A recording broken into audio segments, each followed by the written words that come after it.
Hey guys, how you doing today? My name is Sam Obafemi.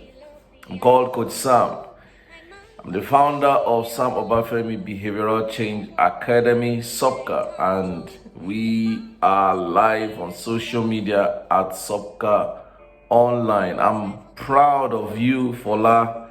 I'm proud of what you've done with WORITAL, and I'm really happy to be on this summit and this event talking about authoring your book, publishing your book, selling your book.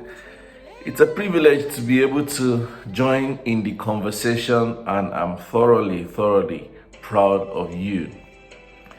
So thank you for having me on your summit. I really do appreciate that you could invite me to share my thoughts about my books. I have written 10 books so far, and I think that yes, I have something to share about book writing, book publishing, book selling, and all the works. My books date way back to 2010 when I wrote Vision Clarified.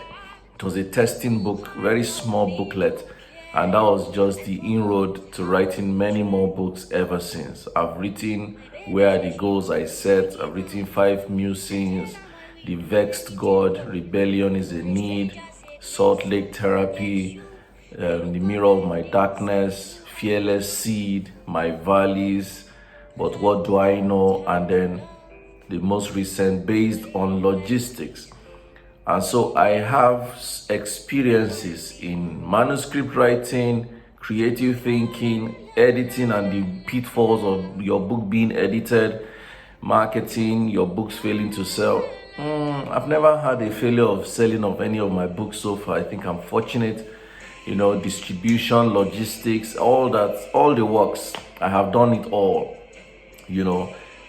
Selling your book on the international market, which I still haven't had a very good appetite and taste of, or a good, return on investment on.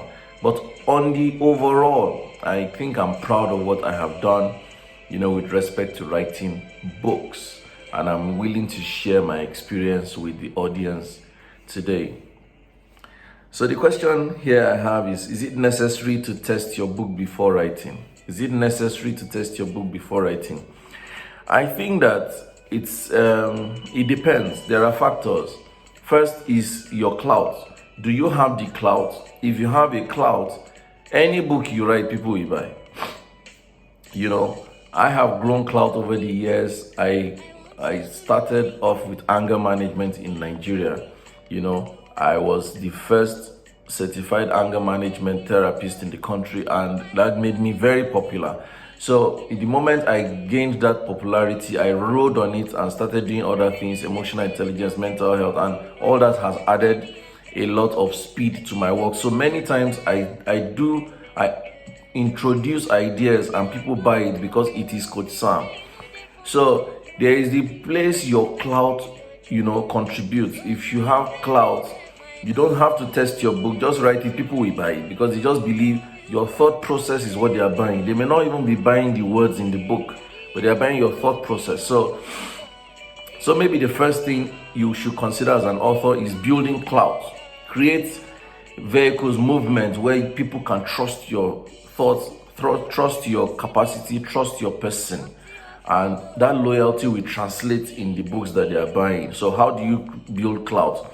Share, keep giving to people your knowledge, your intellectual property, be available for people, support where you can, help where you can, share their work, let them, be on as many platforms, supporting as many people as possible.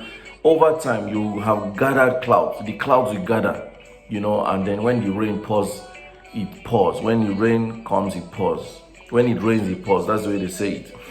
But the other angle to it is also the power of the content that you want to share. I may buy your book because you have clout, but if the content is a put off, then I'll be like, well, let me just buy it, make it not be like, say, I don't support my Oga. So there's also the angle where the subject matter you want to write should be a subject matter that has the following attributes. It's either is riding with the trend, or is a compelling problem that people want to read about, or is a controversial problem. If you look at But What Do I Know, I wrote it out of controversy. Almost everything in that book is controversial, intentionally. And I made a lot of money. At least I made about 2 million naira from the book. More than 2 million self from the book. So controversy drives content.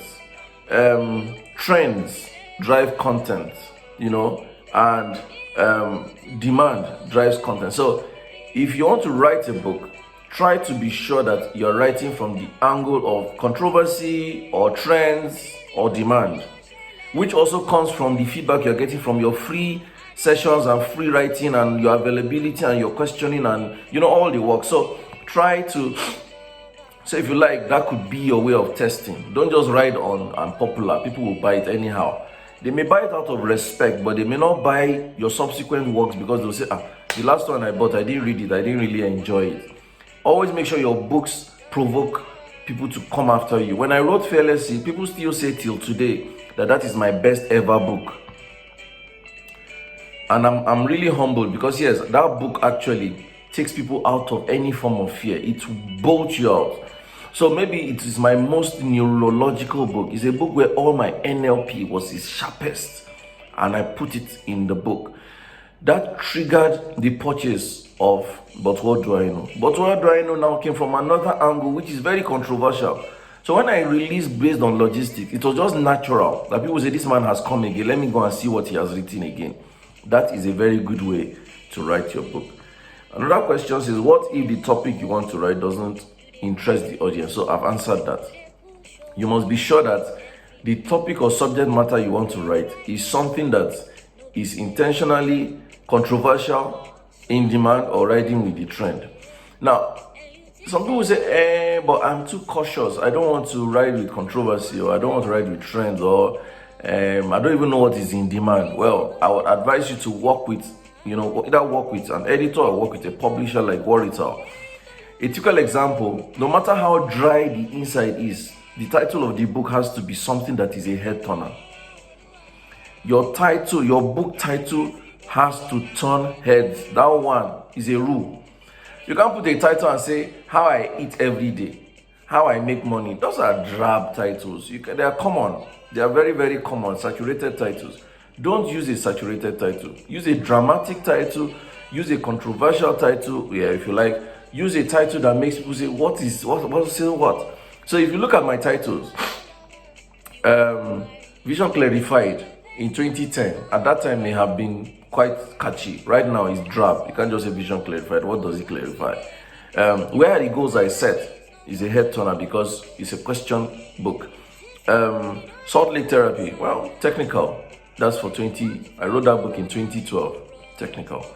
Then the other books, The Vexed God the Vex, Rebellion is a Need, Fearless Seed, But What Do I Know, which I wrote on. It was a popular hashtag on Instagram at a point. It was triggered by Alibaba. I wrote on it. I picked it as a book topic. Based on logistics, of course, all of us know Efe from Big Brother Nigeria. I wrote on the popularity of that hashtag. I picked it as the title of my book. So your book title should be a head turner. Simple. Even if the content is not. However, in the content, which is why before you write a book, you have developed your writing skills. And some of the writing skills that are very crucial to the success of your book is storytelling. Don't just go writing technicalities. You're not an academician. Don't just go writing, facts and figures, reference this, reference that. Some books, you read them, they are referencing everybody, even they have not written anything. According to John Maxwell, according to Zig Ziglar, according to Steve Harris, according to Larry Olushola, according to this, according to that. At the end of the day, even you don't have your own content. Don't do that. Write original, authentic stories. Reference minimally. Write your own content. That's one. Two, if your book is going to be popular, don't be so religionese in your book. Don't be so religionese in your book, in the sense that, because I recall I was telling someone she wanted to write a book which was not even a Christian book per se, but she kept quoting according to Hebrews chapter this verse that, James chapter this verse that. We're not reading a Bible, we're reading a book. And even Christian books these days don't come so heavily laced with scriptures, because you're going to be distracting the reader. You can imply scriptures in the stories and in the text of the book, and a Christian will know where this is coming from. Even a non-Christian will know that, okay, this sounds like what I read in my own holy book, because most of the verses cross-reference each other across all religions. That's the funny thing. In the Quran, Holy Quran, we have scripture that resonates with the Holy Bible. So a person who wants to write a religious book, you don't necessarily have to quote the scripture. Rather, go to the bibliography and reference the scriptures you have quoted in the main book. That way, it gives for easy read and easy flow. That is going to trigger interest. And most of your stories should be relatable. And of course, learn humor if you can. You know, one of the most profound things I learned about writing a book is write a book in the way that you sound. So if you are reading my book, I've heard people tell me that a lot, that when they are reading my book, they actually hear my voice. What that means is that they are reading the book just the way I speak. So when you are writing a book, write your book just the way you speak. I know that sometimes the editor doesn't even know you. Sometimes the editor doesn't know your flow. So they tend to just change everything and make it so formal. I have related with my editors to the point where I tell them, no, just leave the naturalness, if there's a word like that, the naturalness of this book. You know, fix the grammar, the tenses, and I like how the last editor, Maggie Smart, when she worked on Based on Logistics, I like the way she carried me along to say, what were you trying to say here? What were you trying to say here? I loved it. I recommend Maggie Smart. She pays attention to the author. I recommend her. I enjoyed her work. She made it very easy for me, honestly. And so she was asking context after context so that she didn't, in case she needed to change the syntax or the structure, she didn't want to lose the context. I love that, because context is very powerful in any book, and you need to write the way you sound. If you are a jocular, playful person, it should show in your book. If you are a strict, regular person, it should show in your book, because people are already used to you in a particular way, which is what is attracting them to you. So if your book shows something that is not you, you are going to switch off your fans. Be careful to write the way you sound. The next question says, how can an author create influence and a movement with a book before it is released? This is one of my biggest strengths. One of my biggest strengths is that I'm very quick to reveal. So, before Based on Logistics was decided, it was meant to be scarified. And the moment I woke up with that epiphany, that was around 2 a.m. or so of that morning, I went straight up on social media and introduced the book. I said, new book alert, Scarify. And I couldn't even sleep that night. I started writing the table of the outline. So when I wrote the outline, I exposed the outline online. You know, basically, for you to create a movement, you must travel with your buyers, travel with the market. I think that you're doing yourself a disservice if you just write a book and just announce the book. They just suddenly see a book. Don't do that. Get the title, put it there. Write a chapter, pick a section from the chapter, put it there. If you followed me during the times of my valleys, every chapter, there were 10 chapters. Every chapter had a precursor. I picked the precursor, which was a Facebook post. Posted it every day. So I had my 10 chapters ready in 10 days. Because I already had a precursor. My normal Facebook post became the precursor to writing the fuller chapter. So every day I picked a chapter. I wrote my general thoughts, what you call a concept note. I wrote it and put it on Facebook and shared it across social media. So every day people had an idea what the chapter was about. And each of the chapter was very personal. My valleys is my very personal, intimate story of transitioning from paid employment to self-employment, and how it affected my family, how it affected my marriage, how it affected my revenue, how it affected my relationship with my parents and my children. It is a very personal book. So if you were following that time, every day I was sharing a tip that was very personal. It drove a lot of interest. A lot. When I now finished with the full manuscript, and for every of my book to date, I've done it. I think it is only, but what do I know, that I did not share a free chapter. My values, I shared 2 free chapters online, free. Like, you know what, go and read, knock yourself out. And I used that to set a pre-order tone. Fearless Seed, I shared 2 chapters. People rushed it, were reading. The downloads were massive. People were pre-ordering. See, the money I used to print Fearless Seed was 100% from the pre-order. 100%. Like, people so much pre-ordered, I had enough money to print the copies I wanted. But what do I know? I shared pre-taste, but I did not share free chapters. It was intentional. I really can't even remember why I did so, but it worked. Based on logistics, I shared 2 free chapters. In fact, I was expanding, for the first time, I was expanding my manuscript more than I've never done that before. So I was writing, and I sent it to WORITAL for them to work on the editing with Maggie Smart. Then I sent 2 new chapters after, one after the other, not even at the same time, one, then much later another, because I kept getting ideas. In fact, when WORITAL Fola went to print, while they were printing, I asked him if I could send 1 new chapter, and he said it was too late because another idea dropped in my head. But guess what? What made me generate momentum was that I was sharing pre-tips of the book.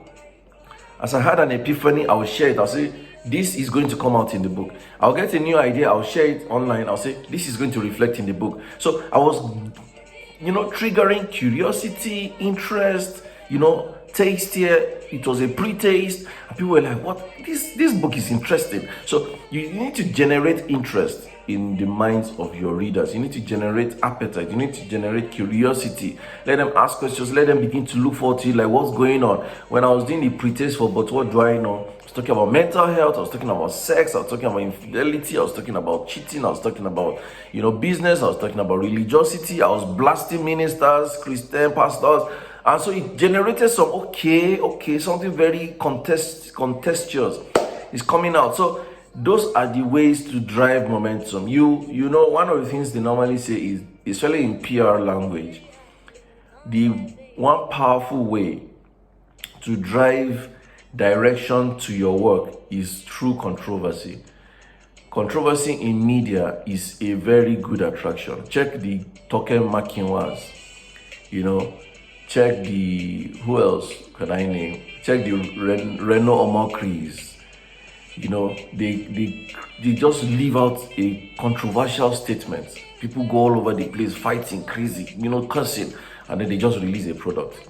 It's a very massive strategy, which if you become comfortable with, can be to your major advantage, basically. The next question here says, how has pre-selling worked for you? If I was to rate myself on a scale of 1 to 10 for pre-selling,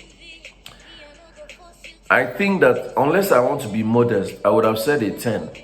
But just for modesty's sake, let me leave it at between 8.5 to 9. Pre-selling, because all I've always done is pre-sell, basically. I just launched an online community for my diary of a coach, and the pre-selling was on point. We had, before the launch proper, we had about, if I'm not mistaken, 70 subscribers. Before the launch proper, we had already started promoting it 1 whole month before the launch. In fact, as at the time I announced that we're going to create the online web app, we had not even started technical work. I had not even commissioned the developer. We had already started talking about it, saying, we're going to go online, you're going to enjoy this. I already created categories. I already said you're going to have access to interviews from my mentors and role models. Meanwhile, I had not contacted anybody. So that is what pre-selling does. Pre-selling is even before you put the first dot on any paper as a manuscript, you've already started announcing how the book will look like, what the book will represent, how the book will sell, what would happen, what will not happen, the chapters in the book. You create some, plot twists and just create some crazy momentum. That way, people will begin to anticipate it and look forward to it. People have been saying, I want to subscribe to your diary because I just imagine the content. By the time we now finally started recording, and I put out a snapshot of some of the recording, because for every recording I'll write a synopsis, I'll put it out there, I'll say this is only strictly for subscribers. That drove a lot of traffic. So pre-selling, I don't know if I'm the only one who does it. I don't know how many people do it, but pre-selling works for me 10-10. To be honest, it works for me 10-10. It has always helped my work to enter the market very well. Unfortunately, I've not been fortunate with digital marketing. So digital marketing for me as a person and for my organizations, I don't think that we have been successful with digital marketing. We spend a lot of money. The conversion is abysmal. We found that we organically reach our audience. We have a massive influence. We have a massive reach just because people already trust our goodwill. We enjoy goodwill from a lot of sources. And so anytime we put something out, people really go towards it. For instance, we have been holding e-hangouts every week since the lockdown from coronavirus. We have been hosting different webinars and we've been getting a lot of traffic. So I found that our organic traffic seems to respond better than our paid traffic. And so that's mine experience. I don't know about you, but I personally believe in pre-selling. And pre-selling simply says, before the work even comes out, let people already have a taste, an idea, a structure, the twist, the drama, the intensity, the gift, the tokens. All these things are very possible. Try pre-selling and it will work for you. So my closing remarks basically is, I encourage everybody to write a book. I personally operate on a belief system that says, and I learned this from the university. There was a course we call GNS. Some people call it GS. We call it GNS. GNS 202 in 200 level. And one of the modules we talked about, that course was library science. And there's a rule we learned in that course I will never forget. He said, every book, its reader. Every reader, his book. Every book, its reader. Every reader, his book. That course was facilitated by Professor Olagbemiro, a very dynamic woman. The reason why I won't forget that quote is because I believe that every book that is ever written by anybody will have a reader. To me, your book may be mediocre. To somebody, your book will be world-class, mind-blowing. But somebody will read your book. Your task is to write a book that is worth reading, because somebody will read it, even as a pastime. Somehow, someone will stumble on your book and say, I didn't know such a book existed. There is always a reader for every single book. So, write a book. Why should you write a book? Some people say, I'm an author, I'm a public speaker. I don't see authoring and public speaking as careers. I see them as vehicles. Because everybody has a subject matter they are good at.